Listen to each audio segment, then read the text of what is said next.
there. Shalom, family. Welcome to Exploring the Motherland, episode 38. The African Progressive Revolution is televised. Exploring the Motherland's purpose is to promote the mission of Quest Unite Africa.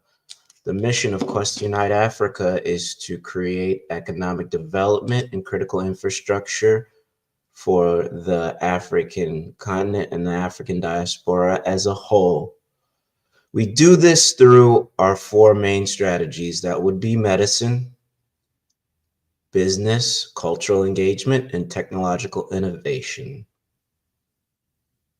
Also, the purpose of this show is to keep you up to date with the current news developments on the continent of Africa that help support our mission. All right, without further ado, let's begin.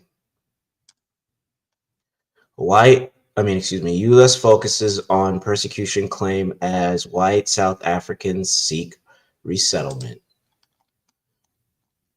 The article reads, U.S. officials have interviewed white South Africans seeking refugee status about their troubles with land disputes, crime, and perceived racism, while refugees from other countries are being deported or barred from the United States. Some of the South African applicants have taken part in a first round of interviews in Pretoria. Three of them told Reuters, describing positive encounters with U.S. officials who seemed well disposed towards them and their accounts of persecution. More than 30 applicants have already been approved, according to a person familiar with the matter. The staff at the embassy were exceptionally friendly, quote from said Mark, a South African farmer who did not wish his family name to be published as the process is confidential. I could feel they had empathy.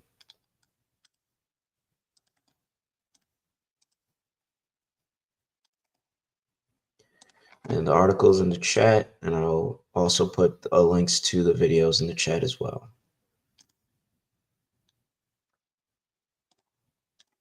We begin in South Africa. US President Donald Trump's controversial plan to grant asylum to white South Africans is gaining momentum. While the US, under President Trump, has been deporting or blocking refugees from several countries, it's extending an invitation to some in South Africa. The US government is encouraging white South Africans facing what it calls perceived troubles at home to seek asylum. US officials have begun interviewing white South African applicants, questioning them over these alleged troubles. They are asking them about land disputes, crime, and claims of racial discrimination. Reports say the first round of interviews took place in Pretoria. Those interviewed described the process positively, saying US officials were exceptionally friendly and empathetic. More than 30 applicants have reportedly been approved for asylum already, though the US Embassy in Pretoria has yet to confirm any official numbers. But this move shows how serious the Trump administration is about the plan. In February, Trump issued an executive order to resettle Afrikaner refugees. Afrikaners are the descendants of mainly Dutch settlers, and as per Trump, they are quote-unquote victims of unjust racial discrimination. The basis for his accusation is land reform law signed by President Cyril Ramaphosa earlier this year. The law allows for land seizure without compensation under certain conditions.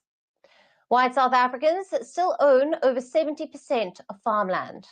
But Trump has accused the government of unfairly confiscating land, calling it a human rights violation. Now, this has triggered a full-blown diplomatic standoff.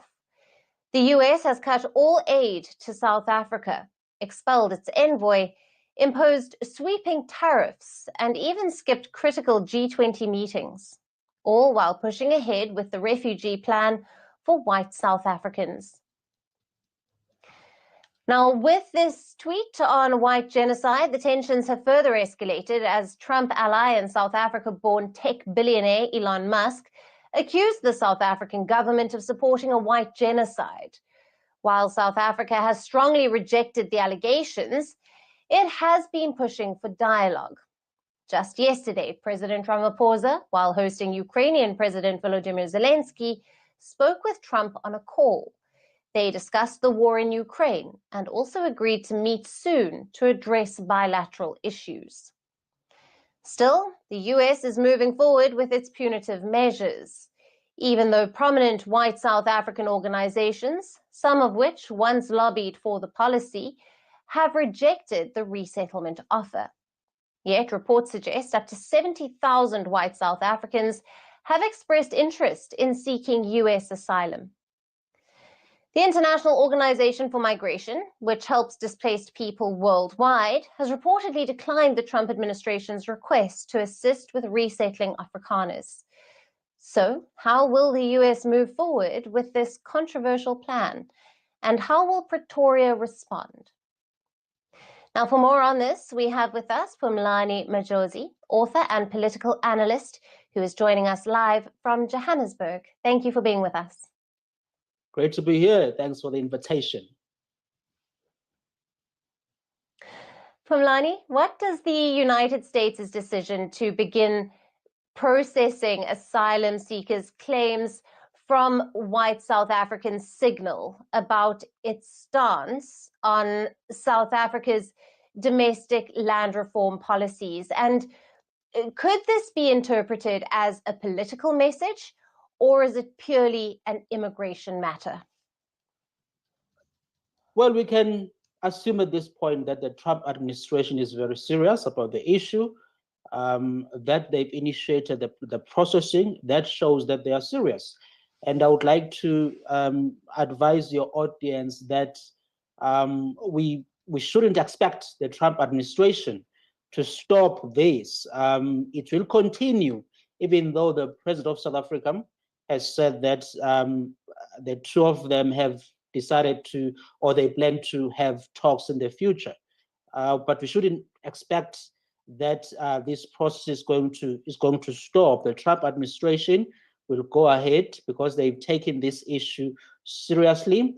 They want to, because of the concern of expropriation of land without compensation and other issues as well that we have seen in the country, including things like kill the farmer rhetoric from some politicians, including things like race-based policies.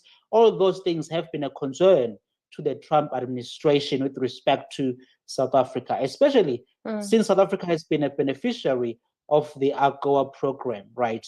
This is Africa Growth Opportunity Act. Yes. So the Trump administration was one of the requirements by the US is that if the country is going to benefit from AGOA, it has to meet certain requirements that the American government is comfortable with. So we shouldn't expect this to stop. Let's take it seriously and assume that it's not going to stop. Yes, the talks will begin between South Africa and the US, but the Trump administration will continue to push ahead with these arrangements. Right.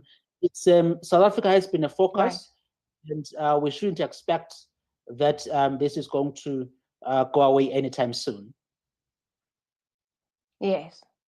Right. And how might this move by the US impact diplomatic relations between the two countries, especially in light of President Ramaphosa's announcement of talks with Donald Trump? Well, we need to be clear that our government, and I've said this on your show as well before, that is our government wants to improve relations with the US. Now, you might not be happy with some of their actions. Will not be 100%. Not everybody will be happy with the actions of our government in terms of handling the issue. But it's been clear that they do want to fix the relations with the US. So I'm not sure this is going to make our government, Ramaphosa's administration, to say, look, we are not going to talk to you, Mr. Trump, because you've initiated this. All right, you could watch the rest of the video. My views. I don't know why you would want to, bargain with someone who's bullying you and meddling into your foreign policy. I mean, into your domestic policy, a foreign entity, and continues to lack respect for your own sovereignty. But that's neither here nor there. Next video. My brother, 30 South Africans, white South African, have been approved for a visa to the Neverland, to the United States of America. We just want to say to America and to the West, despite the foreign policy decisions the South African government had taken in the past 2 decades, the West does still have a friend here in South Africa. Let me put it this way for you. 30 white South Africans have been approved by the American Embassy in South Africa to go and be relocated in the United States of America. And America is taking care of everything. What's up, everybody? Hope you're doing good. It's a beautiful day. Thank you very much for stopping by. You are appreciated. If you're new here, I'm Zach. Nice to meet you. Thank you. Sometimes I say things that are you're going to find out. Thank you. We like you. We want you here. This is brotherhood. I know I look like your cousin. You look like mine. Your first time, please click on the button, subscribe, so we can see each other every single day. I come every day, like every day. Okay? Thank you. Now, today we're talking about South Africa. Here's South Africa on the map. Here we talk about South Africa. We'll show you the map. Okay? Do you know where South Africa was? Great stuff. That's lovely. Many people don't know where South Africa is. They just think. So let's help one another instead of insulting each other. South Africa's right here. Beautiful place, lovely people. Don't listen to the people that say they're xenophobic. No, it's not truth. Yes, you find some people out here and there that are xenophobic. They are very similar. If you look at them, they look very similar. They come from a very same place. They are xenophobic, yes. No, but not all of South Africa. No, not at all. It's a lie. If you come in peace, they're very peaceful, very happy. Yes, there are some that are xenophobic, but not all. I'm just kidding. Let's back on track. The claim has started. The USA has begun processing asylum claim for white South Africans. Over 30 applicants have already been approved after interviews in Pretoria with positive encounter with US officials. White South African farmers applying for asylum seeker in the United States of America cite fears over land disputes, rising crime, perceived racial discrimination is a key reason for seeking refuge. If I do get the chance to go, it won't be like a charity case. I would take all my assets, I would sell them, go there, maybe start a life for myself, because I don't see starting a family here in South Africa. Thinking back 20 years ago, how it was for me when I was a child and how it is now, I cannot picture how it would be if I had a child now and for that child to be my age in 2050. How would that be? I can't see it getting better for this country. It's a sinking ship. First thing, I want you to take a picture of this flag. So, Mr. Trump, thank you so much for noticing that and help making South Africa also great again. So white South Africans want to go to America. Why? Because they feel like they're being persecuted. How? Racially, because black people apparently don't like them. So they're not making things available for them, opportunities, land, and stuff like that. How is that possible? Well, because back in the past, black people were subjugated, they were under the shackle of apartheid. And in 1994, apartheid ended. Therefore, many white people feel like black people are making them pay for the things their forefathers did in the past. Now, is this truth? Now, white farmers are applying for asylum seeker in the United States of America because they fear. They say there's rising crime. There's so much crime. Is there crimes in South Africa? Yes, there's a lot of crimes. A lot of crime.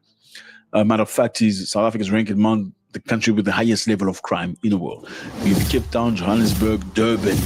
These are big places. Yeah, there's a lot of crime. Yes, absolutely. Number two, to talk about the reverse racism, meaning black South Africans are pressuring them and using the same amount of racism they had in the past something similar to that. The friction intensified after Elon Musk publicly accused the South African government of racism for its plans to expropriate the land from white farmers without compensation. The controversial legislation passed under the Expropriation Act of 2024 permits to seize land without compensation in specific cases, with the goal of addressing deep-rooted historical injustice in land ownership. Did you understand that? Okay, I thought so. A lot of us didn't understand, right? It's a lot of English. Great. Let's break it down. Thank you. I appreciate. You see why you gotta be here? Because we break things down. So basically, Elon Musk, this guy right here, was very angry because of things happening in South Africa. He went and spoke to Donald Trump, said, hey, Trump is his friend. Things happening in South Africa. Or matter of fact, black people in South Africa persecuting white people. They taking their land by force without paying it back. Therefore, let's do something about it. So Trump looked at, oh, really? This is unacceptable. We cannot accept this. This is bad things. South Africa, so they went to South Africa and threatened, like, we're going to sanction you. Terrible things are happening in South Africa. The leadership is doing some terrible things, horrible things. So that's under investigation right now. We'll make a determination.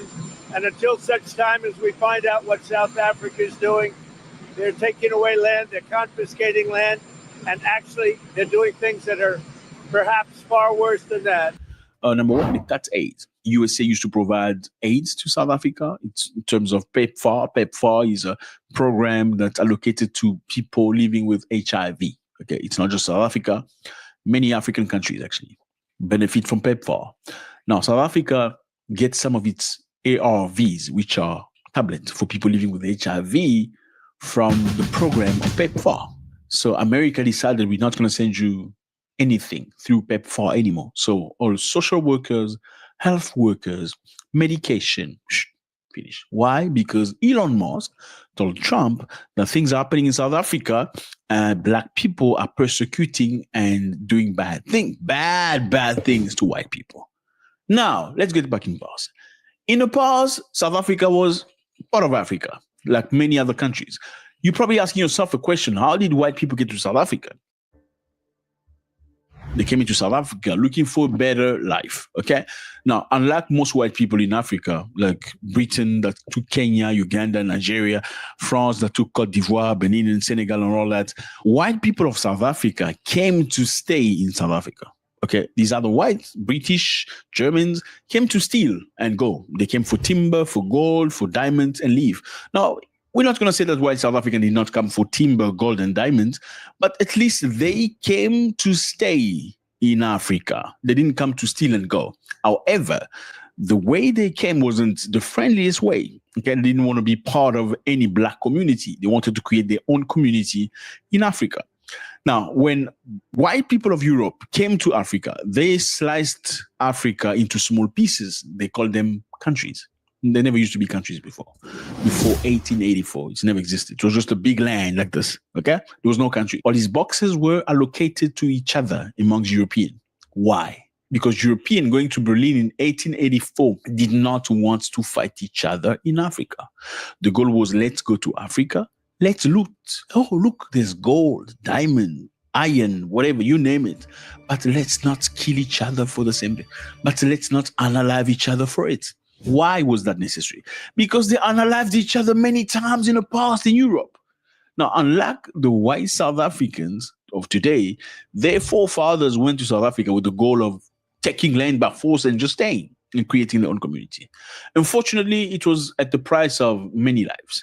Many black South Africans lost their land, okay, because in 1913, all right, for the purpose of the time of the show, I'll let you watch that on your own time. But basically, it's an interesting dynamic as the United States is holding back aid and foreign aid to South Africa and also accusing them of, disenfranchising white farmers and white citizens as a whole. It's also interesting that later on in these clips that the United States is doing the same thing, but a lot more dire and a lot more clandestine against Burkina Faso. So it's an interesting cultural engagement dynamic or diplomatic strategy by the U.S. to appease white South Africans who feel that their land is, or feel that their privilege is being stripped away, and that they believe that South Africa is a dying country because they no longer have the same status. While in the United States, it could be argued that everyone here's status is soon to decline because of economic turmoil. Fees have fallen in Namibia as president announces free higher education. New Namibian President Netumbo Nandi announced Thursday that her government will introduce free higher education at state universities and technical colleges starting next year. Nandi Ndaitwah, who was sworn in as Namibia's first female leader last month, made the announcement while delivering her State of the Nation speech to the parliament. I'm pleased to announce that from the next academic year, commencing 2026, tertiary education will become 100% subsidized by the government, she said. There have been calls for years for all levels of education to be subsidized by the government in the country of around 3 million people in Southern Africa. We have heard your cries, Nandi's Nidawa, I'm sorry, I don't even want to butcher her name, said, and she said the policy was aimed at improving opportunities for young people amid of youth unemployment and poverty. Around 2.1 million Namibians are under the age of 35, official figures.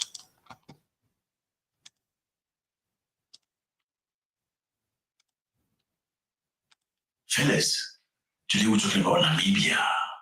Have you heard of Namibia before? President Trump called it Nambia. I don't know a country named Nambia. Yeah, he said Nambia. Nambia. Well, I like him. He says a lot of interesting things.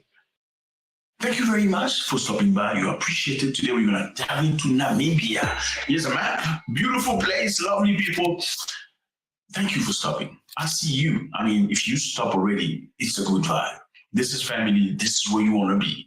You want to know about the Motherland? This is where you want to be. And we want you here. Don't I look like your cousin? Of course, you look like mine. Thank you for being here. For all my fellas, I see you. Thank you so much for your support.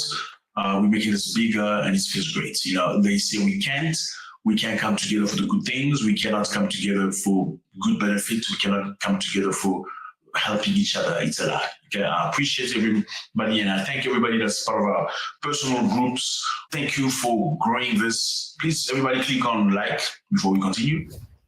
Just click on like so we can push this video further. Please do it. Is it done? Did you do it? You didn't do it.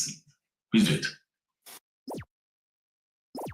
Great stuff. Let's go. So in Namibia, the brand new president named Netumbo Nandi has announced on Thursday that her government will introduce free high school education. Congratulations, pick up our coffee. We love that. These are the kind of news we want to hear, fellas. Okay, so free higher education in state university, technical colleges starting next year. Significantly subsidized by the government.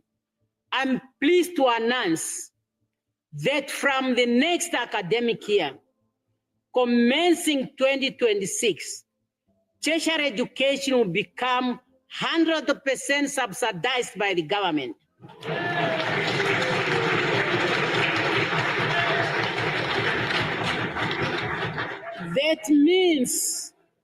That means no registration fees and no tuition fees.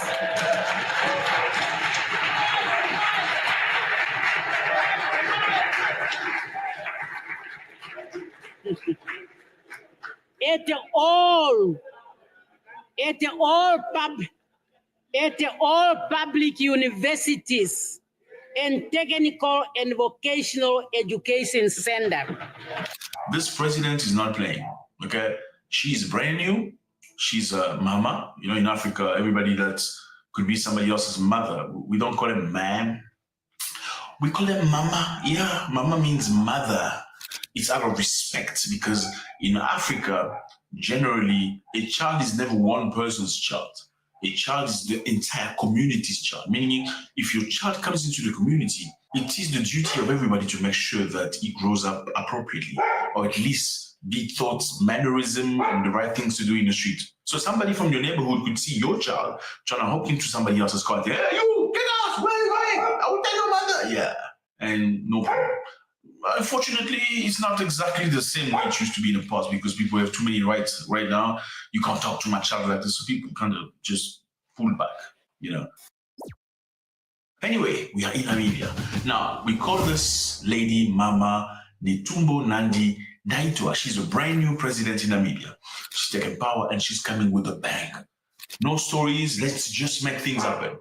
Okay, she said she's pleased to announce that the next academic year, commencing 2026, tertiary education will become 100% subsidized by the government. All right, subsidies are things government provide for entities. Could be business, could be a school. Now, subsidize simply means, don't laugh. We need to speak to our brothers. Not everybody understands everything. So thank you very much for being very smart and understanding all that. We appreciate that. But there are some of our brothers here that don't necessarily understand everything. So we're here to break it down for everybody. Now, subsidize in this term means they're going to pay 100% of everything you need. Pick up a coffee again. Yes, this is happening in Africa. You need to give ladies more power. I always say this all the time.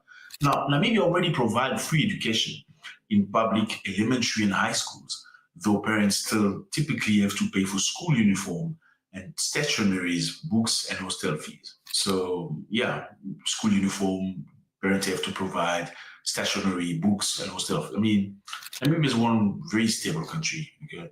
Beautiful place, lovely people, beautiful ladies. Look at that. And that.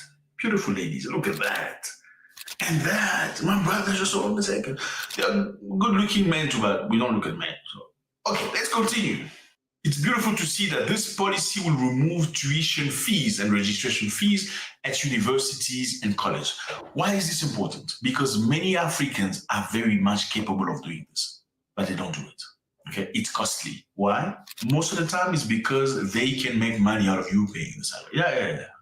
They can make money out of you paying tertiary and university fees. Even though the country has enough money through minerals and other things to have enough money for everybody. Unfortunately, politicians in Africa think once they're in power, the goods of the country belongs to they and their families. They enrich themselves, they buy big cars for the first, second, third, fourth wives, because they all have many wives, but let nobody fool you. Yeah, officially it's a one wife. There's only one president from Senegal, this guy right here. Yeah, he stands on business. He's a polygamist. He's got two wives. Look at how beautiful this lady is.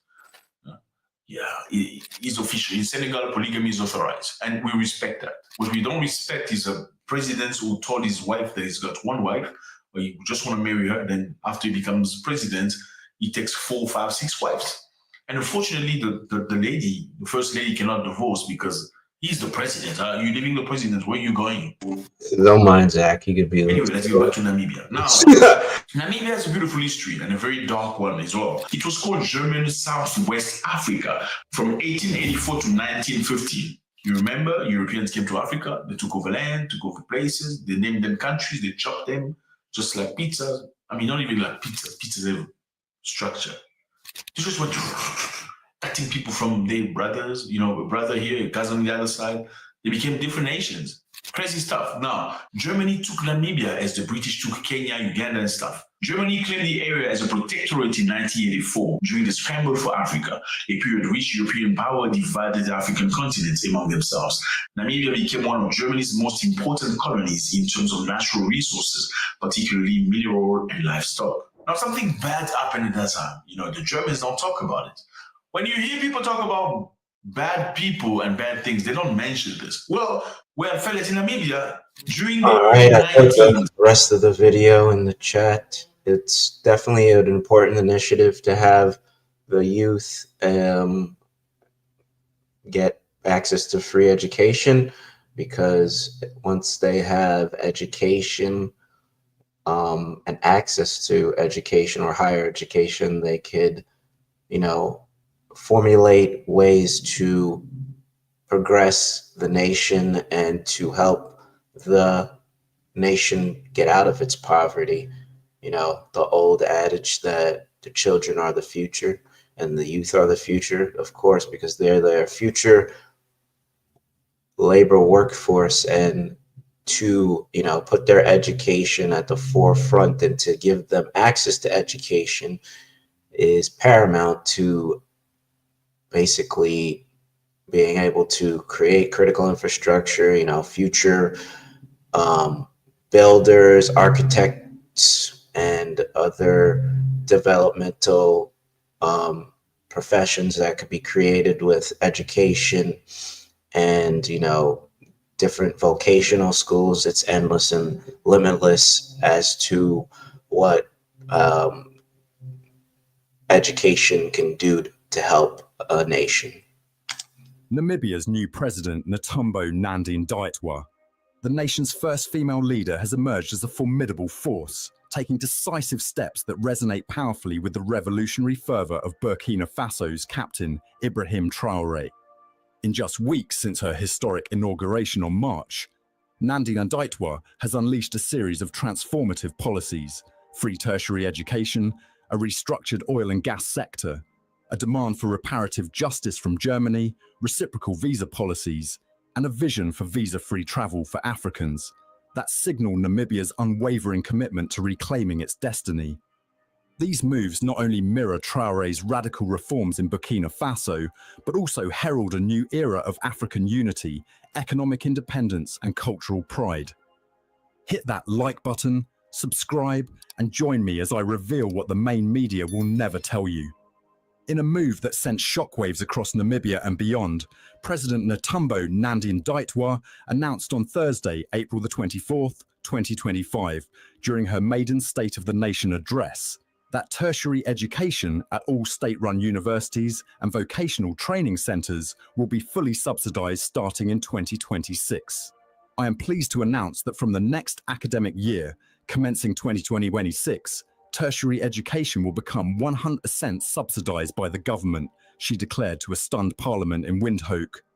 We have heard your cries, she added, addressing the aspirations of Namibia's youth, who make up the majority of the nation's 3 million people, with 2.1 million under the age of 35. This seismic policy will see Namibia's 2 state-run universities, out of the country's 7, and all 7 government-operated vocational training centres offer free education, covering both registration and tuition fees. For a nation grappling with a youth unemployment rate exceeding 40% and persistent poverty, this is nothing short of revolutionary. It is a direct response to the cries of a generation yearning for opportunity, a generation tired of being shackled by the economic inequalities inherited from apartheid and colonial exploitation. By removing financial barriers to higher education, Nandi-Ndaitwah is not just investing in individuals. She is building the intellectual and technical foundation for a self-reliant Namibia. This bold step draws a striking parallel with Captain Ibrahim Traoré's recent reforms in Burkina Faso. Just days ago, Traoré announced a similar initiative to provide free education, emphasizing its role in empowering Burkinabe youth to break free from the chains of dependency on foreign powers. Like Traoré, Nandi-Ndaitwah understands that education is the cornerstone of sovereignty. An educated populace is a liberated populace, one capable of challenging external domination, innovating for local needs, and driving economic transformation. Both leaders are rejecting the Western model of education as a privilege for the elite, instead declaring it a right for all Africans. This shared vision is a clarion call to the continent. The future belongs to those who educate their people. The impact of free education in Namibia will be profound. With 70% of the population under 35, the policy will unleash a wave of skilled professionals, engineers, doctors, teachers, and technicians who will drive the nation's industrialization and technological advancement. Vocational training, often undervalued, will empower young Namibians to master trades critical to the country's burgeoning oil and gas, agriculture, and renewable energy sectors. By prioritising technical education, Nandine Ndaitwah is ensuring that Namibia's youth are not just job seekers but job creators, capable of building infrastructure, processing raw materials, and adding value to the nation's resources. This is a direct challenge to the colonial legacy that relegated Africans to labourers while foreigners extracted wealth. Moreover, free education will dismantle the class barriers that have perpetuated inequality since Namibia's independence in 1990. For too long, access to higher education has been a privilege for the few, leaving many talented young Namibians trapped in cycles of poverty. By making education accessible to all, Nandine Ndaitwah is levelling the playing field, fostering social cohesion, and strengthening national unity. This is a policy that will not only transform individual lives, but also redefine Namibia's economic and social fabric, positioning it as a beacon of progress in southern Africa. Namibia's oil and gas sector, long a playground for foreign corporations like Total Energies and Shell, has been placed under the direct oversight of President Nandine Ndaitwah's office, a move that echoes Captain Traoré's assertive restructuring of Burkina Faso's mining sector. In a bold bid to ensure transparency and maximise benefits for Namibians, Nandine Ndaitwah has centralised control of this critical industry, signalling that the days of unchecked foreign exploitation are over. The mandate I got from the Namibian people is to do what I believe is right for them, she declared, pledging adherence to Namibian laws and responsible revenue management. Namibia's offshore oil discoveries have sparked a frenzy of international interest, with major finds announced in recent years. Yet, the high gas content in these fields has raised concerns about delayed development and inequitable profit sharing. By placing the sector under presidential oversight, Nandine Ndaitwah is ensuring that Namibia's natural resources serve its people first. This is a direct challenge to the neo-colonial model where African nations export raw materials while foreign companies reap the profits. Instead, Nandine Ndaitwah is pushing for value addition, processing oil and gas domestically to create jobs, develop infrastructure, and boost the economy. This move mirrors Traoré's reforms in Burkina Faso, where he has cracked down on foreign mining companies, renegotiated contracts, and nationalized. All right. The link is in the chat again. The progressive revolution is being televised. Progressive, meaning going forward, not looking back. Line locked. Burkina, Mali, Niger back. See access through Morocco. And the article reads, foreign ministers of military-ruled Sahel states of Burkina Faso, Mali, and Niger said on Monday they endorsed an initiative offering them access to global trade through Morocco's Atlantic ports. Morocco's state news, the West African nations run by juntas that have taken power in coups in recent years, withdrew from regional grouping ECOWAS last year and formed an alliance known as the Confederation of Sahel States.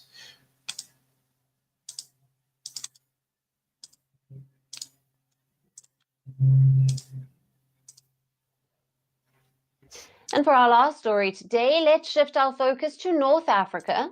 Morocco has just hosted the foreign ministers of the 3 Sahel junta states, Mali, Burkina Faso, and Niger, in Rabat. The ministers have endorsed an initiative that offers their countries access to global trade through Morocco's Atlantic ports, a strategic shift for these landlocked nations. They expressed their support for the plan during a meeting with Morocco's King Mohammed VI, and all 3 countries have recently exited the West African regional bloc ECOWAS after facing trade sanctions in the wake of military coups. Now they're looking for new economic pathways, and Rabat is offering one through the Atlantic. Morocco first announced the Atlantic Initiative back in November of 2023. It comes as the country looks to deepen its influence in the Sahel and reposition itself as a gateway between Africa and the West. This initiative reportedly includes a major infrastructure development in Dakar and a coastal city in Western Sahara. Now, this could become a key port for global trade for the Sahel countries. The proposed corridor would start in Dakhla and run through Mauritania and extend into Mali, Niger, Burkina Faso, and potentially Chad. Initially, the focus is on upgrading roads and customs infrastructure, with plans for the future railway connections reportedly under discussion. Now, the initiative comes at a time when the Sahel states are seeking to reposition themselves in the global economy. Burkina Faso, Mali, and Niger have turned away from Western influences and have pursued greater cooperation with Russia. Moreover, their ties with Algeria, Morocco's rival, have also deteriorated. So, in such a scenario, Rabat is positioning itself as a stable economic partner for the Sahel juntas. Last year, Morocco helped to mediate a diplomatic crisis, securing the release of 4 French intelligence operatives detained in Burkina Faso. This came after France recognized Morocco's sovereignty over Western Sahara, a region at the center of Morocco's trade plans. The development of this strategic trade corridor between the Sahel and the Atlantic could transform the region's economics and geopolitics, positioning Morocco as a central player in Africa's next phase of integration. Greeting you with aloha and namaste. Again, this is a huge development. This is a business initiative that allows the Sahel access to ocean and ports, which is obviously important to trade, having things come through different ports, because, you know, the thing about it is, I mean, recently, as of Ghana being a trade partner with Burkina Faso, outside of that, the Sahel is landlocked, meaning they're not by any bodies of water. So it's harder to get certain supplies when you're not by the water. And ECOWAS, you know, most of the ECOWAS countries, like, you know, Togo, Benin, Ivory Coast, I'm trying to think of, there's more, Liberia, all those countries are still in ECOWAS, and they are, you know, obviously not too happy with Mali, Niger, Burkina Faso, you know, dissolving from ECOWAS. So those wouldn't be favorable trade routes. And also it's been proven that those countries have been, you know, advised by ECOWAS to, you know, not give in to what is happening in the Sahel, because obviously ECOWAS has been a vestige of political and socioeconomical influence by the French, and obviously they don't like what is happening. So Morocco is giving them an outlet to strengthen their own sovereignty by giving them access to another trade port to the sea. Mali, Burkina Faso, and Niger have endorsed an initiative by Morocco to give them access to the Atlantic Ocean. This was said by Moroccan Ministry of Foreign Affairs.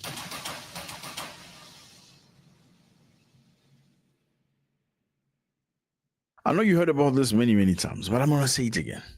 Brotherhood has nothing to do with skin color. Nothing. Brotherhood has nothing to do with the language you speak. Oh, he speaks my language. Brotherhood has nothing to do with tribes. Brotherhood has nothing to do with nationalities. Absolutely not. Because some of your biggest enemies are from your nationality. They speak your own language. They're from your tribe. They're from the continent. Sometimes the people from very far. Sometimes not so far. The people from different countries. Brotherhood is proven. It's not gifted. It's not. You may like somebody because they feel close, but you still need to prove to each other that you are brothers like that. Or else you still be very good friend with the people that are not in your life anymore. How many people have disappointed you at the core, at the deepest level? And I'm not talking about small, stupid disappointment. People you never thought could have done some of the worst things that's been done to you. And you were extremely hurt, vexed in your own self. Brotherhood is proven. Okay. Mali, Burkina Faso, Niger. What's up, everybody? Hope you're doing good. It's a beautiful day. Thank you very much for stopping by. You are appreciated. You know, here we talk about Africa. You want to know about the lands, the motherland, you're at the right place. Uganda, Tanzania, Burundi, you're at the right place. You want to know about South Africa, Zimbabwe, Zambia, you are at the right place, my brother. You want to know about Ghana, Nigeria, Benin, Togo, you're at the right place. Namibia, Malawi, you name it, Sudan, you're the right place. Okay, we can't name everybody. I see you from all over the place. Thank you, Jamaicans. Thank you, Trinidad, Tobago. Thank you, St. Lucia. Thank you, everybody. United States of America, all of our people in Australia, we see you. Okay, great stuff. Mali, Burkina Faso, Niger. I'm sure you've seen this so many times because everybody's talking about them. It's amazing right now. Mali, Burkina Faso, Niger. Great news. What is it? Well, the landlocked countries, as you can see, they are landlocked. I'm going to get back to that. Have endorsed an initiative by Morocco to give them access to the Atlantic Ocean. This was said by Moroccan Ministry of Foreign Affairs. We express to His Majesty the appreciation of our heads of state for the consistent stance of the Kingdom of Morocco and His Majesty, for the way in which he manages the Kingdom of Morocco's relations with the so-called transition countries, including Burkina Faso, Mali, and Niger, by maintaining dialogue with our countries, but also by having confidence in the unique genius of our peoples. The foreign ministries of the three military-ruled West African countries shared their country's position during a meeting Monday with King Mohammed in Rabat, the capital of Morocco, according to ministry statement. Now, what does this mean, my brothers? This means these three countries are going to work with Morocco in order to give them access to the sea. And you're probably asking yourself, why Morocco? Why not these other countries? As you can see, it's very simple. These three countries used to have access to the sea, okay? And they used to have access to the sea from the south. Look at the map. You see them from the south? Yes, brother. This is the south is down. The north is up. East is this side and west is that side, okay? We family. You cannot pretend that everybody knows, okay? You maybe know, you're very smart, went to good school. Not everybody has that opportunity. Matter of fact, I was talking to somebody recently, a lady. She said to me she never went to school. She cannot write properly. And I was like very touched by the effort she was making to write. I'm like, wow, congratulations. This is a grown woman. She's a beautiful, beautiful woman. She's got her own business. She travels and buy stuff from I don't know which country in Asia and bring back to Africa and resell. She's doing great. She's beautiful, but she said she never went to school like that. So we cannot pretend that everybody knows. We need to show you the map so everybody understands. And also, yeah, it's out of love. Great. Now, Mali, Burkina Faso, Niger used to go to the south. You see the south? Yeah. They used to go to the south to access the sea. You're asking yourself, why is the sea important? The sea is very important for business. Every country needs the sea. What do you need the sea for? You need the sea to import good and export good. Now, let's say you're probably saying to yourself, but why don't you use an aeroplane? I'm going to give you an example. Let's say you want to bring things coming from India. You're in Burkina Faso. And you have two ways to do it. Number one, you can do it via the aeroplanes, which is costly, expensive, and you have limited amount of things you can bring because an aeroplane can only carry so much things. Number two, you can bring it through the sea, which is much bigger, more convenient. You can put in as much container as you like. Now, people like to do the sea because you can do a lot of things. And because the sea is important, you have to have good that's a with great neighbors segue as he's talking about sea and containers.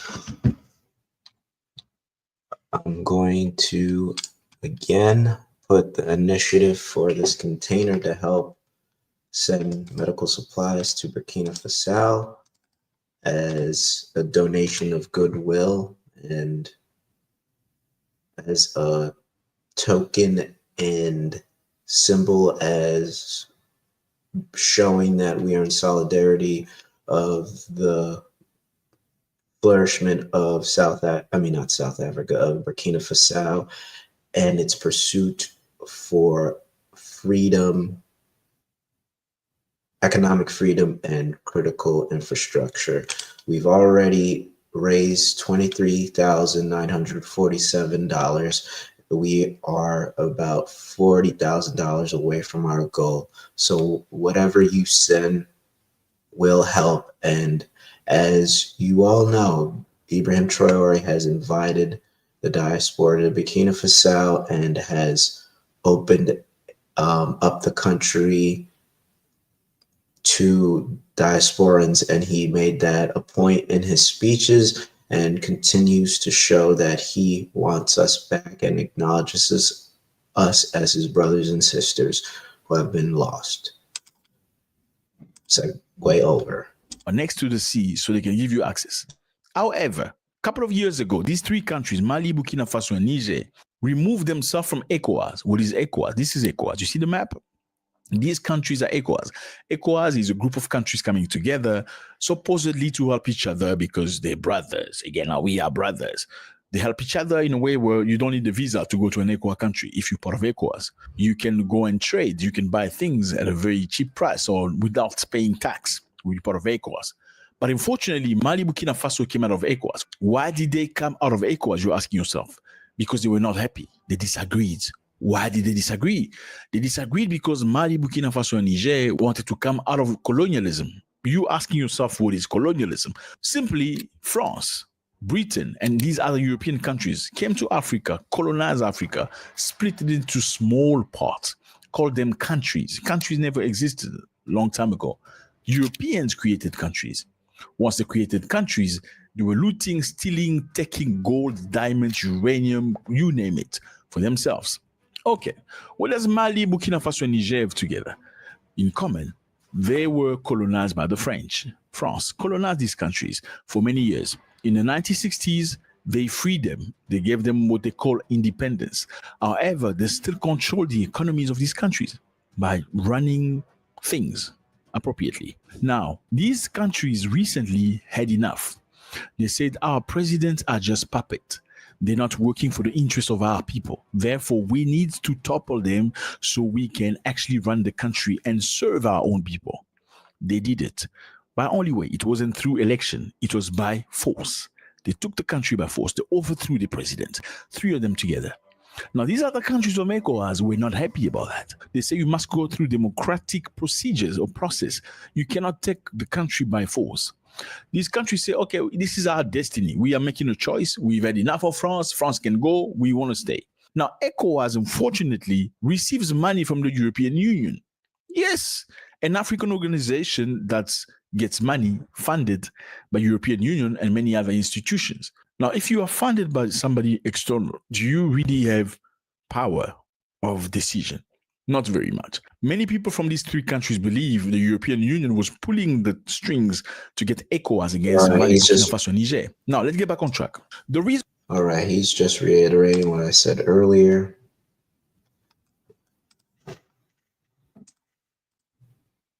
Burkina Faso accuses Ivory Coast of hosting Arabism.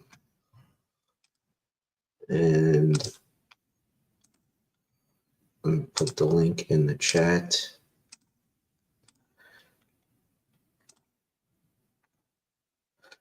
In a nationally televised address on Monday, Security Minister Mohamedou Sana revealed that the plot allegedly involving both active and retired military personnel was scheduled to unfold on April 16th with the intent of storming the presidential palace and plunging the nation into chaos. The conspirators, according to Sana, had also been coordinating with other groups to destabilize the country and undermine current administration. The Burkinabe government has accused two former senior military officers currently based in Ivory Coast of being chief architects of the plot.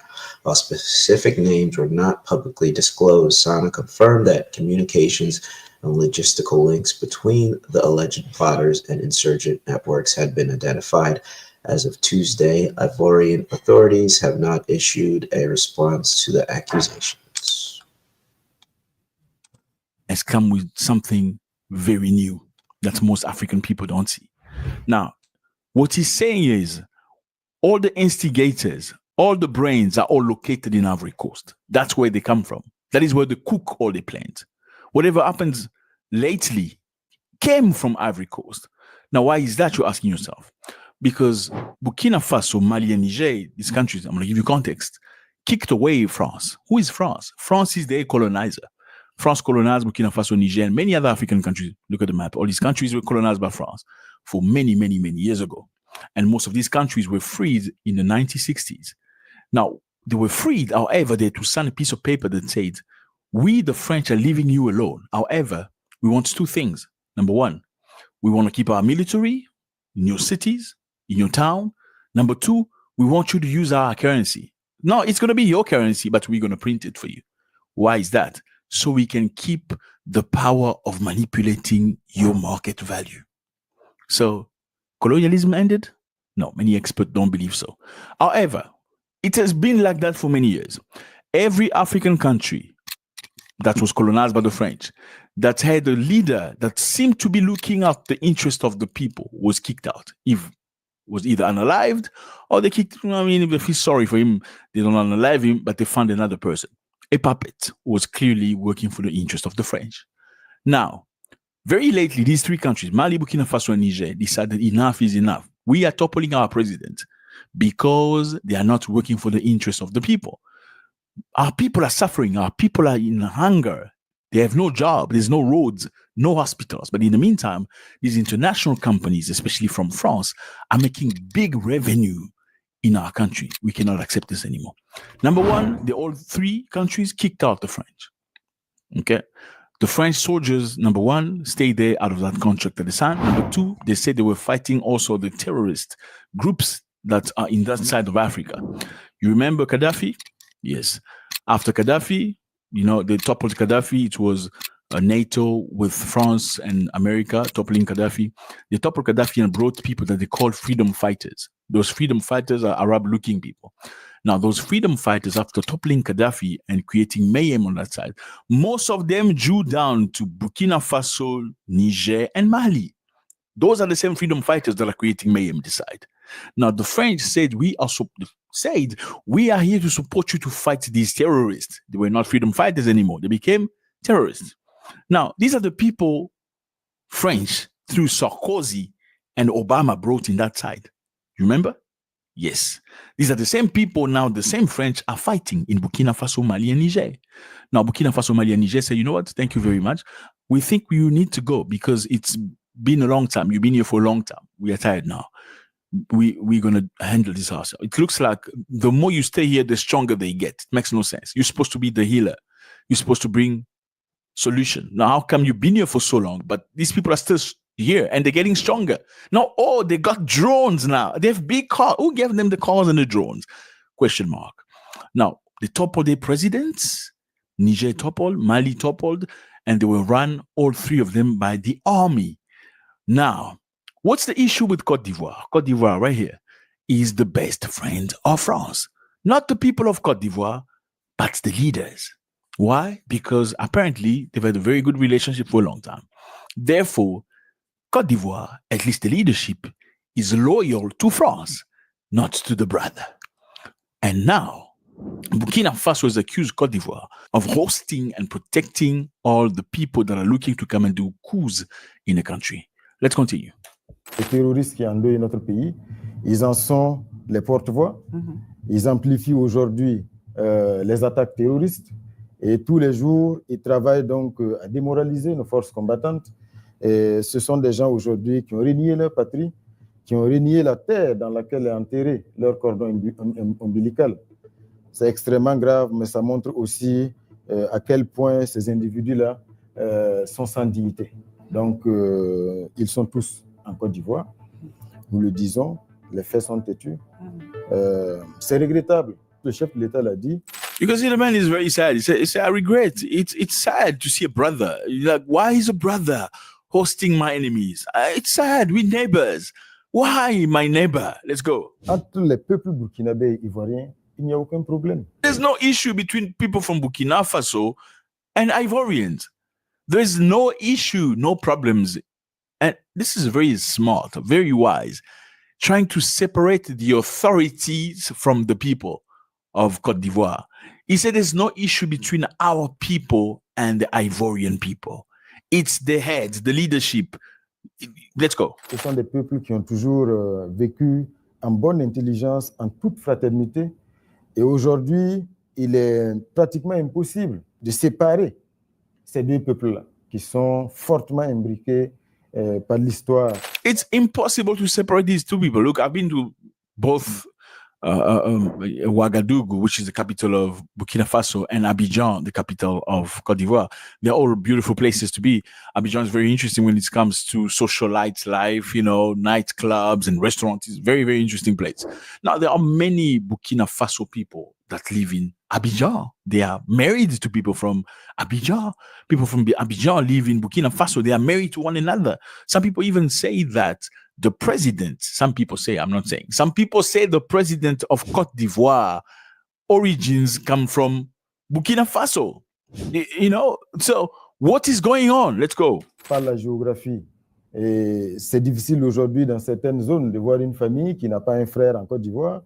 On a beaucoup de frères ivoiriens qui vivent au Burkina Faso ici. Oui. Tout ce qui se joue comme action de manipulation pour déstabiliser notre pays, le peuple ivoirien n'est pas au courant. Au-delà de ça, ce qui est triste également, c'est qu'en réalité, le combat que nous menons aujourd'hui pour la vraie indépendance du Burkina Faso, du Mali, du Niger, pour l'affranchissement réel, pour le rétablissement de notre dignité, c'est un combat que nous menons contre le même maître, le même impérialiste. Do you hear what he said? He said we're actually fighting the same fight.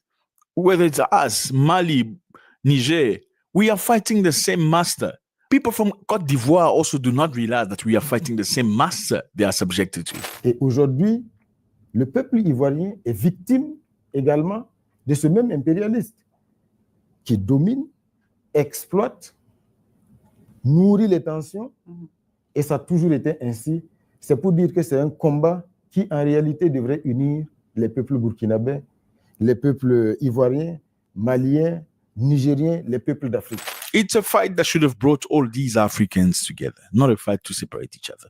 I don't know. Name me one European country that, hosted foreign force against a European country. I'll wait.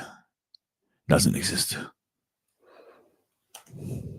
Parce que c'est le vrai combat pour l'indépendance réelle. Et donc, c'est dommage de constater aujourd'hui que ce peuple ivoirien-là est pris en otage. Parce que c'est un peuple, je suis convaincu, qui ne souscrit pas du tout à ce qui est ourdi donc depuis ce pays contre un peuple frère. Okay, so he says again, we know that the people of Burkina Faso are not okay with this. They don't agree with this. They don't push this. They're not about this. We know it's the authorities. It's the people on top.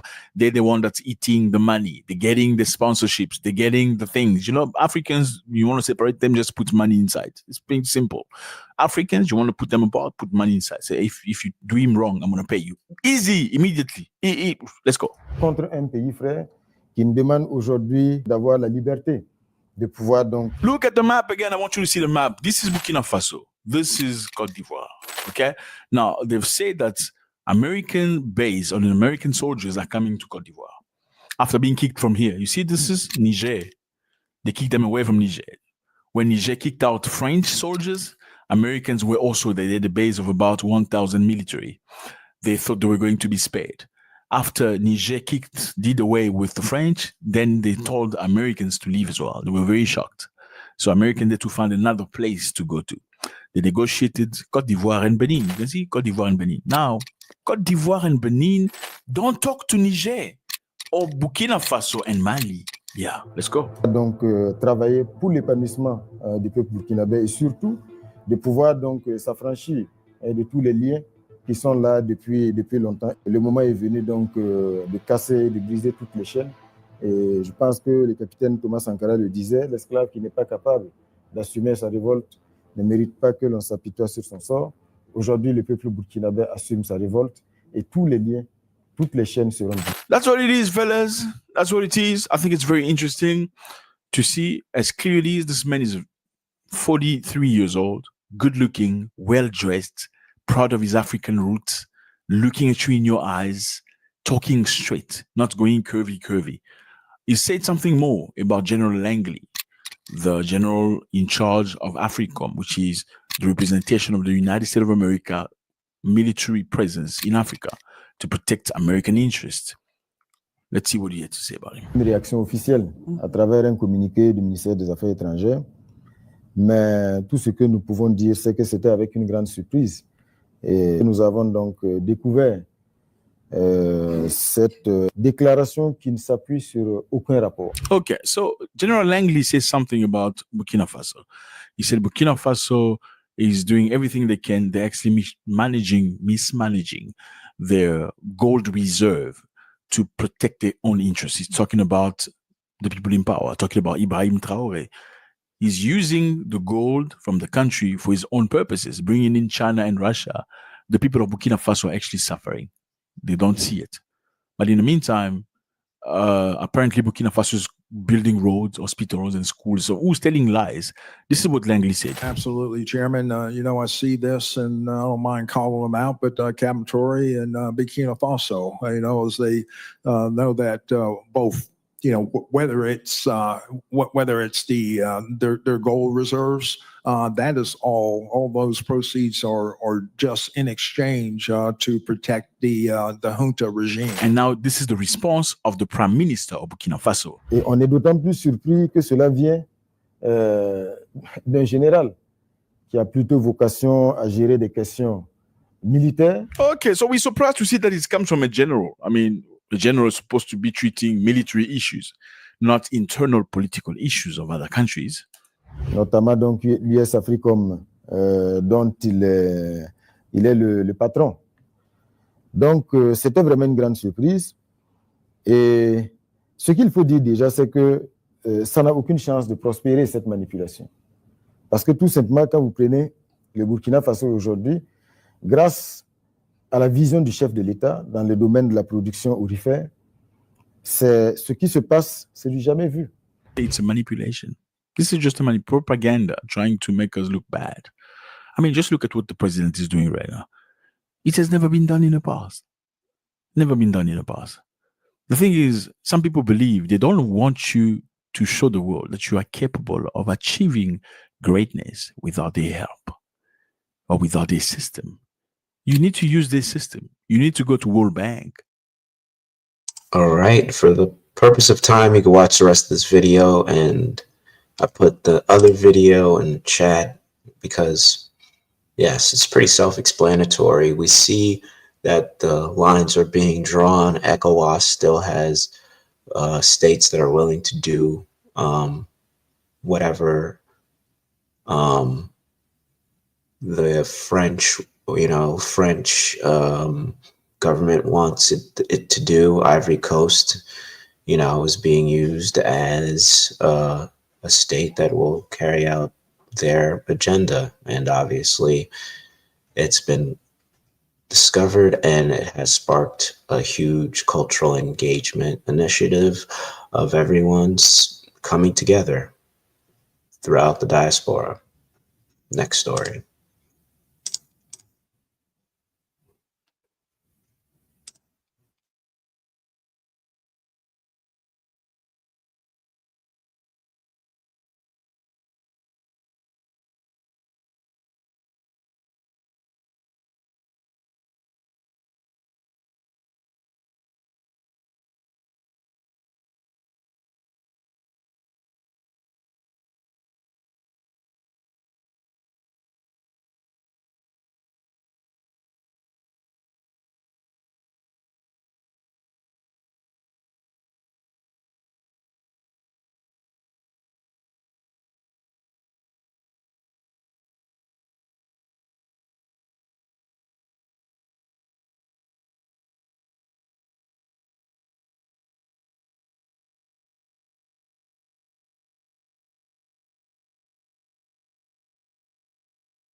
Oh, no sound. Okay. Okay. Burkina Faso Traore sparks Africa-wide protests amid U.S. criticism. Demonstration in support of Burkina Faso's President Ibrahim Traore have gained momentum across Africa and among the diaspora communities globally, with large marches expected between April 28th and April 30th. This has already happened. And the article also states the protests follow remarks made earlier this month by General Michael Langley, head of U.S. AFRICOM, who accused Traore during a Senate Armed Service Committee's hearing of using Burkina Faso's gold reserves to consolidate power rather than improve the population's welfare. Burkina Faso's Minister of Foreign Affairs, Jean-Marie Traore, issued a statement on April 15th criticizing Langley's comments as derogatory and an affront to the sovereignty of the Burkinabe people. "We must protect our own," read one widely shared message from the protest organizers. "This is no longer about one man. It is about the dignity and freedom of Africa." Marches are planned in cities across Africa, including Dakar, Lagos, Accra, Nairobi, and Johannesburg.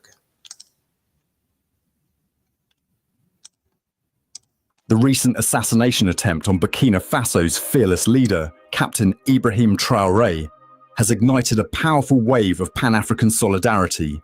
On April 30th, Africans across the continent are organizing mass protests to defend Traore, a symbol of resistance against corruption and Western interference. This unprecedented unity has sent shockwaves through corrupt African elites and their Western backers, who tremble at the might of a continent rallied behind one man's vision for sovereignty. Traore's bold defiance of neo-colonialism has galvanized millions, proving that Africa's strength lies in collective action. From Lagos to Nairobi, the people are rising, rejecting puppet leaders and foreign agendas. This is more than a protest, it's a declaration of African emancipation. To grasp the depth of this movement, watch Pan-Africanist J.C. Okechukwu's stirring speech. His words lay bare the stakes of this historic moment. Our brother Ibrahim Traore of Burkina Faso is currently trending out of control. And I want to let you know straight away that this is not one of those usual trends that you come across where somebody just starts trending and then after a short while they stop trending. No, this is different. This is the start of a historic revolution. This has a strong divine connotation to it. This is historic in every single way you look at it. All my life, as a human being, as an African, I have never seen a human being, a man or woman, anyone, unite Africans as much as Ibrahim Traore has now. As you can see, Africans from all over the world, like literally everyone that has got any trace of the African DNA in them, of the African blood running in them, they are outraged, they are enraged, they are angry, and they are right now standing in absolute solidarity with our brother, Ibrahim Traore. I'm talking even African Americans, British Africans, European Africans, Africans from all over, home and abroad. This has never happened before. And the reason this is happening is that Ibrahim Traore is a sign in himself. He is a living, talking, walking sign from God that Africa's time has finally come. How did I know? Do you know how many assassination attempts they have carried out against him? None succeeded. Sometimes when you hear the stories of how he escaped and how he caught the people who were plotting it, doesn't it make you wonder what is going on here? How is it that all these well-planned, well-funded attempts to eliminate this young man is not yielding any fruit? How is it possible? It is because Ibrahim Traore is a sign from God that Africa's time has come. And I absolutely believe what this brother's saying. I don't think that's hyperbole. It's amazing to behold. To lay the foundations for you, so there's no confusion about that. All right? Now, there are stories of things we've never heard done before that are happening, that are getting done now. I have heard with a lot of proof and evidence of Africans from all over Africa, all over the continent, literally volunteering to fight alongside Ibrahim Traore in defense of Motherland, in defense of the freed state of Burkina Faso, the freed state of Mali, the freed state of Niger Republic, the only truly independent states, independent countries on the continent of Africa today. The West is not happy. Let me tell you something that will make your blood boil. And this was proven. I looked for the evidence when I heard this, and I found the evidence. Burkina Faso got its independence, so-called independence. I mean, I choose to call those things they call independence colonial charades. There was nothing like independence. But for the sake, for the purposes of this video, we call it independence. In 1960, between 1960 and 2022, when Ibrahim Traore showed up on the scene, the country of Burkina Faso only could boast of about 3,600 kilometers of paved road. The whole country.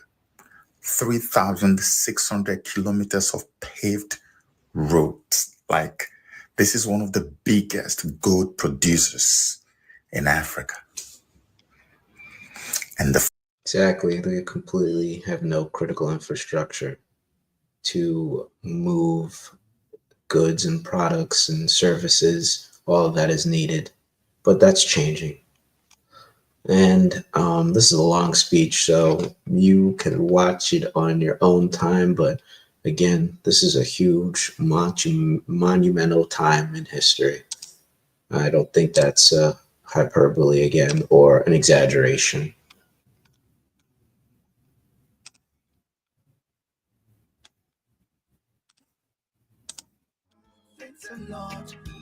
Our young president, Captain Ibrahim Traore, you make African great.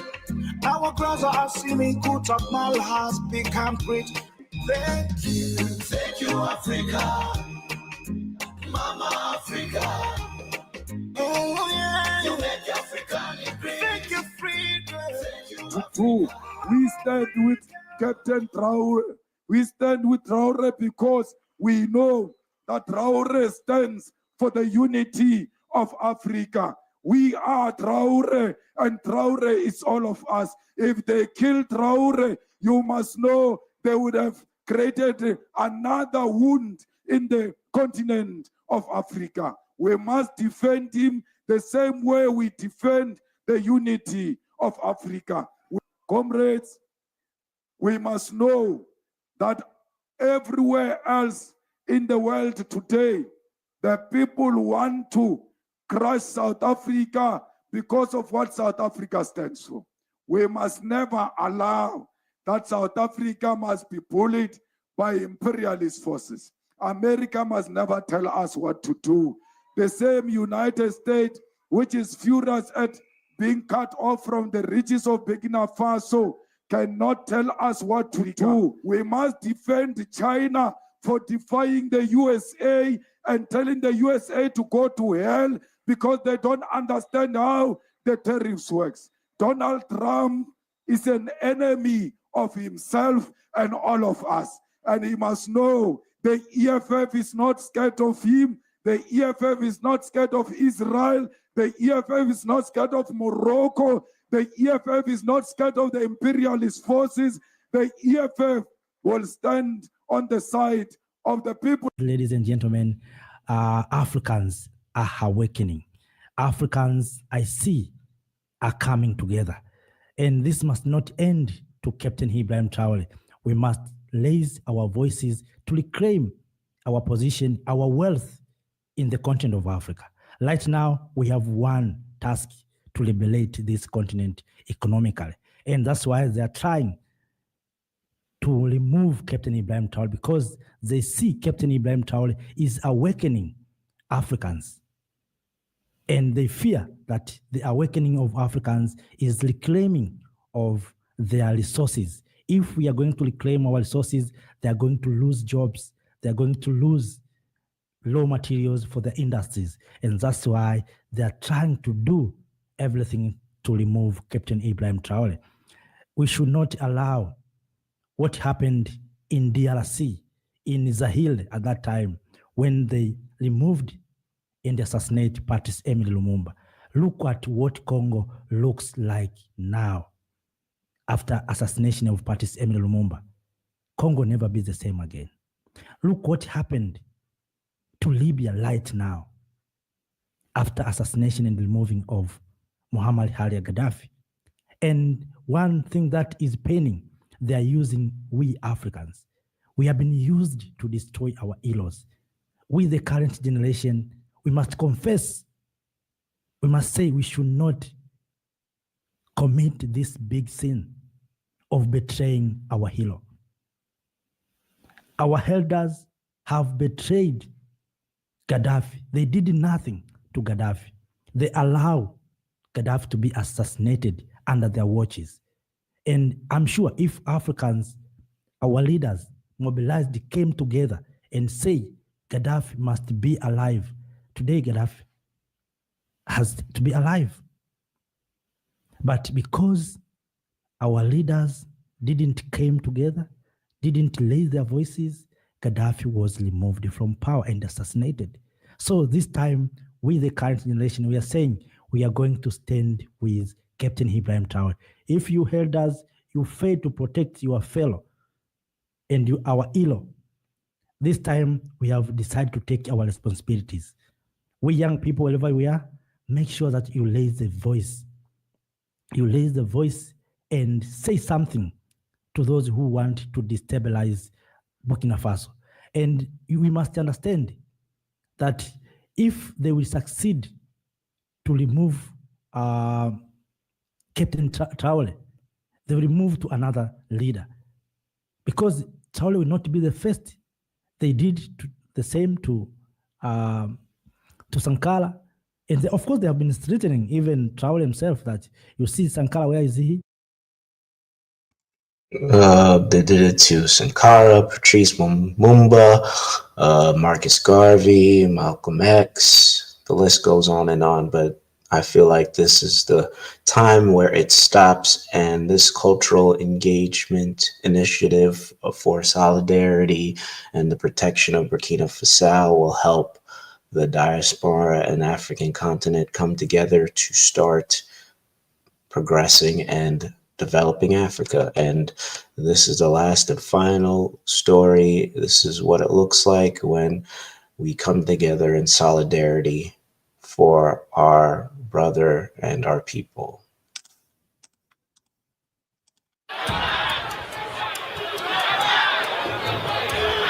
Under the towering skyline of New York City, a different kind of power stood tall, this time from the ground up.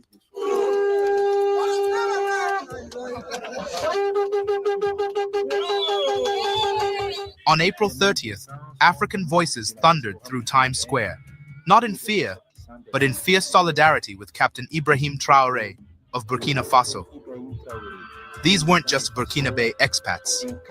They were sons and daughters of the entire African continent, Malians, Nigerians, Congolese, Senegalese, rising up together in defiance of a global system they say has long exploited them. The message was clear and unapologetic. Africa is done begging. The West can keep its aid, its lectures, its puppet regimes. So we are here today, out here in Times Square, in the heart of Manhattan, to show the whole world that we are ready for him, and we must demonstrate to the world that he is the one we have chosen. Homeland or death, we will overcome. I am here to support our president, Captain Ibrahim Traoré, to defend the interests of Africa, Pan-Africanism, the interest of Africa, the interest of Burkina Faso, the interest of the AES. My message is that I do not want what happened 60 years ago to happen again. I do not want us to regret what happened with Captain Thomas Sankara, with Lumumba, with Modibo Keita, with Serigne Diop, with Amilcar Cabral, Agostinho Neto. That's over. Captain Ibrahim Traoré represents Africa with dignity. He's the people's champion. It is the population that wants him. We are behind him. We are behind Captain Ibrahim Traoré. We want a sovereign Africa. We want no more ECOWAS. We want no more local lackeys. We want no more puppet presidents who are prefects for France. We want no more of them. In Captain Traoré, they see not just a leader, but a symbol of what an unshackled Africa can look like. Their chants didn't just echo through the streets of Manhattan. They challenged the very halls of power. No more plots, no more puppets, they said. We stand with Traoré. We fight for our dignity. This is not just protest, it's prophecy. I think he is a Thomas Sankara, a second Thomas Sankara who is here, who will change everything, who will liberate Africa. He is our chance. We failed Gaddafi. We cannot fail Ibrahim Traoré. We are here this morning to support our worthy sons, the determined ones, those who have truly accepted to liberate us. He is everything to us. He is everything to us. He is our, we can say, our hope. He is the father of orphans, the husband of widows, the son of the poor, the brother of everyone. Ibrahim is a great leader. I'm here with Mother Africa. I am here for the motherland, Africa. Burkina Faso is leading the way for all of Africa, for the entire continent, in terms of awareness. And he has understood well that it is the youth who must be at the forefront to liberate Africa, and in his particular case, to develop Burkina Faso. I am from Côte d'Ivoire, from President Laurent Gbagbo, who told us that IB is his son. Wherever IB goes, we go there, because it is the voice of revolution, the voice of sovereignty, the voice of happiness for the African people, not only for the people of Burkina Faso, but for the African people. Africa's rising tide is reaching every shore, and it won't stop here. From Accra to London, to Vienna, and several other cities, the world equally witnessed something powerful. The message was clear and unshakable. Hands off Captain Ibrahim Traoré.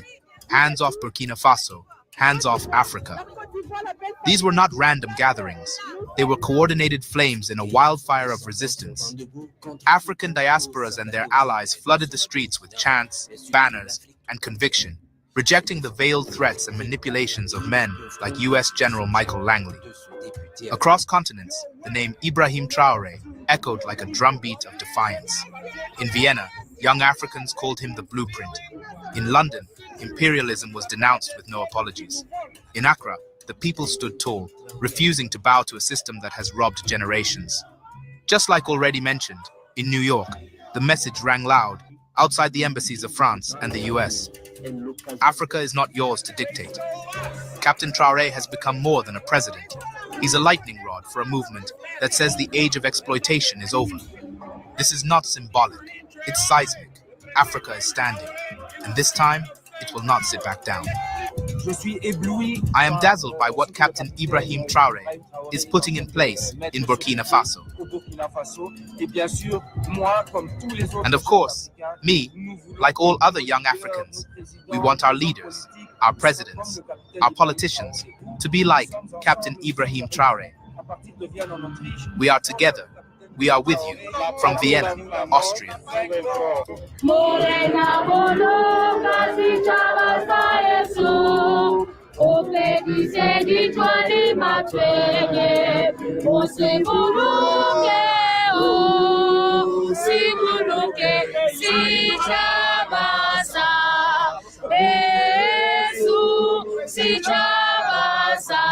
South Africa.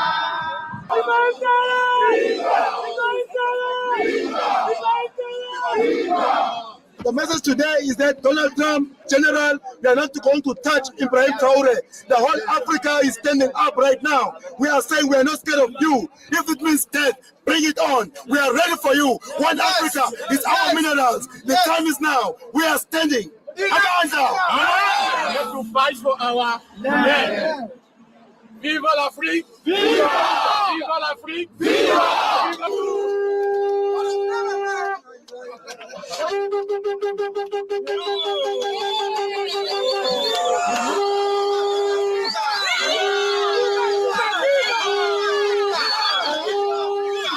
Look at that. Is that not a shofar? I'm pretty sure it is.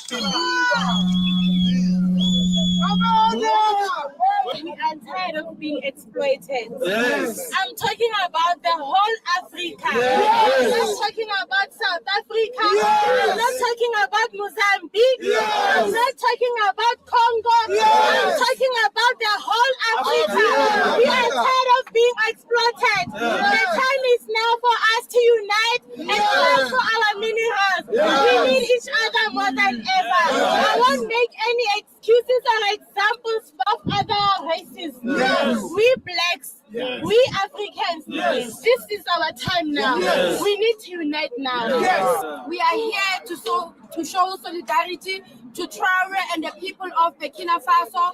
We are saying one Africa, Amanda. Amanda. Ibrahim Traore is not going to be like Gaddafi, Amanda. We are going to stand in solidarity with Ibrahim Traore, Amanda.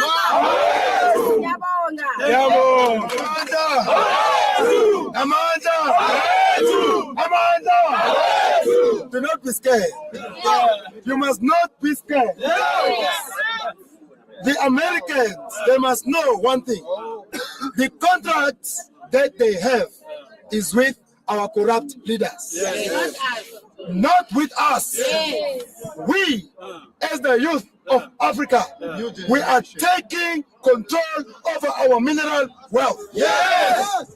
Like our Ibrahim Traore have said, it's either we fight or we die as slaves forever.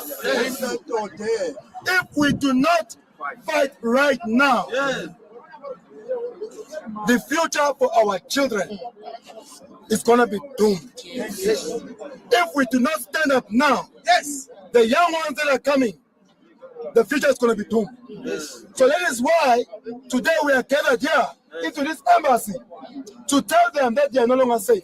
Africa must unite. The time is now. Let us be like Dubai. Let us carry one currency. It is crazy that if you carry gold as the owner of the land, they want to arrest you for carrying your own mineral. They say it's against the law. But if you carry a gun, they say it's legal. A gun that can kill. How is it possible? We want to carry gold and go across Africa. I want to take my gold to Zimbabwe. I want to take my gold to Burkina Faso. I want to take my gold to Nigeria.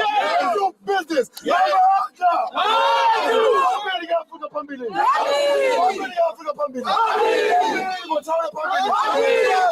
Trump party. America party. NATO party. Thank you. Thank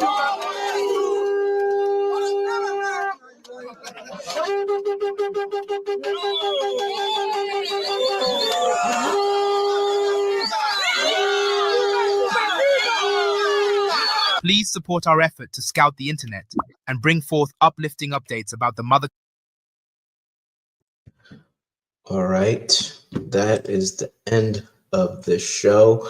I hope this inspires you all to see that things are changing and opportunities to help develop Africa and the African diaspora are here. I will put the link again to donate, to send a container to Burkina Faso full of medical supplies to help them show that we are in solidarity. As Team Truth says, the medical container is actually a gift from us to Burkina Faso to say, we see you, we got you, we were there with you. Again, this is now time to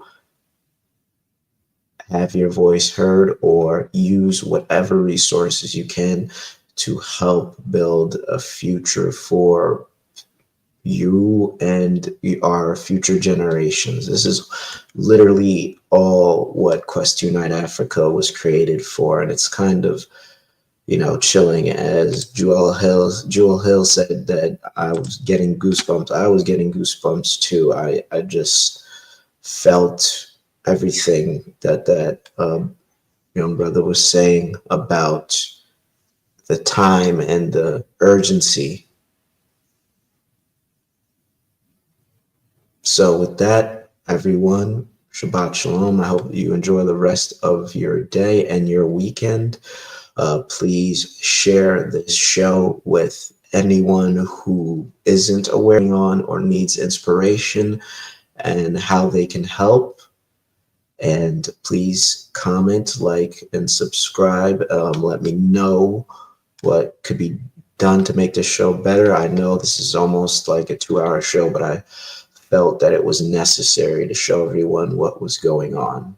Okay, I am out. Everyone, enjoy the rest of your day.